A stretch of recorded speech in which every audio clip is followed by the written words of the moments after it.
শরীরে নেই বল, মুখে নেই বলি, তবুও অন্যের মালামাল বহন করে চলছে শারীরিক প্রতিবন্ধী নুরুদ্দিনের সংসার।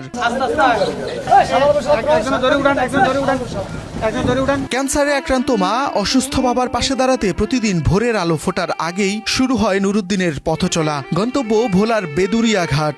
প্রতিদিন সকালে আসে, রাত্রেবেলা চলে যায়। এবং ও আসলে ওই যে 2-4টা ব্যক্তি নিয়ে যা পায় এ নিয়ে রাত্রে চলে যায়। ভোলা থেকে বরিশাল নৌরুটে চলাচলকারী যাত্রীদের মালামাল বহন করেই আয় করেন সামান্য কিছু টাকা, যা দিয়ে অসুস্থ মা, বাবা ও নিজের বিভিন্ন চাহিদা পূরণ করে থাকেন নুরুদ্দিন। নুরুদ্দিন আপনার বেদুরিয়া ঘাটে 4-5টা ব্যাগ নিয়ে টানে অনেকদিন তুলি, ওনার খোঁজখবর নেওয়ার মতো কেউ নাই।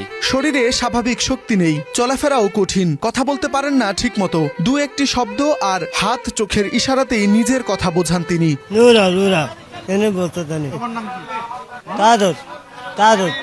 একসময় নদীতে মাছ ধরে কিংবা মাছের ব্যবসা করে সংসার চালাতেন বাবা তাজু ব্যাপারী, কিন্তু বয়স, অসুস্থতা আর নদীতে মাছ কমে যাওয়ায় এখন আর আগের মতো কাজ করতে পারেন না তিনি। অন্যদিকে 2বার স্ট্রোক করায় জমানো টাকাও হারিয়েছেন বলে জানান তিনি। আমি আগে মাছের ব্যবসা করতাম, ইদানিং মাছগুলা না থাকার আমি 2বার স্ট্রোক করেছি, এখন ভালো কোনো কাজ করতে পারি না। আমার দুঃখেরও শেষ নেই, আমার এই 2টা বলেন প্রতিবন্ধী, আমি নিয়ে অনেক কষ্টে আছি। নুরুদ্দিনের আরেক ভাইও শারীরিক প্রতিবন্ধিতার কারণে নিয়মিত কাজ করতে পারেন না। অন্যদিকে বোনদের বিয়ে হয়ে যাওয়ায় পরিবারের শেষ ভরসা এখন নুরুদ্দিন বলে জানান বাবা তাজু ব্যাপারী। আমরা আছি এখন বর্তমানে 6 জন, কিন্তু 2 মেয়ে বিয়া দিয়া দিয়েছি, তারা পরে সংসারই আছে। আমার বউরে দেখার মতন এখন বর্তমানে কেউ নাই, একটা বউ আছে, তাও সোজা। প্রতিবেশীরা বলেন প্রতিবন্ধকতা তার শরীরকে থামিয়ে দিতে পারেনি, দারিদ্র কেড়ে নিয়েছে স্বস্তি, কিন্তু কেড়ে নিতে পারেনি দায়িত্ববোধ।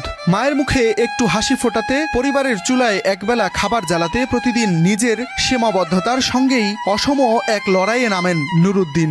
এক হাত দিয়ে পোজা আর কি টান্নে আর কি, মনে করেন যে 2-4 টাকা ইনকাম করে। ওর বাবা আগে ব্যবসা করতো, এখন বয়স বাড়ি হয়ে যাওয়ার কারণে ব্যবসা করতে পারতেছে না। ওর আমার অবস্থা বেশি একটা ভালো না, মৃত্যুর সাথে পাঞ্জা লড়তেছে। ওনার চিকিৎসা করতে পারতেছে না, ওরও চিকিৎসা করতে পারতেছে না, মানে অবস্থা খুবই খারাপ। প্রতিদিন অন্যের বোঝা কাঁধে তুলে নেন নুরুদ্দিন, অথচ নিজের পরিবারের বোঝা যেন দিন দিন আরো ভারী হয়ে উঠছে। অসুস্থ মা, অক্ষম বাবা আর প্রতিবন্ধী ভাইকে নিয়ে এই পরিবারের সামনে এখন অনিশ্চিত ভবিষ্যৎ। সমাজের বৃত্তবানরা এগিয়ে এলে এই পরিবারটির জীবন আরো সহজ হতো বলে মনে করেন নুরুদ্দিনের প্রতিবেশীরা। ওর আম্মা অসুস্থ, ওর আম্মার কিডনি প্রায় 25% ড্যামেজ হয়ে গেছে। দীর্ঘদিন যাবত হসপিটাল ছিল, হসপিটালে খরচ চালাইতে পারে না, বিদায় এখন বাসায় নিয়ে আসছে, মৃত্যুর সাথে পাঞ্জা লড়তেছে। এখন যদি সরকার কিছু একটা হেল্প করে, মনে হয় যে ওরা ফ্যামিলিটা স্বাভাবিকভাবে চলাফেরা করতে পারবো। আমি 8 মাস হনে কোনো খাওয়া দাওয়া নাই, কিছু নেই, ওষুধ বড়ি তো নাই।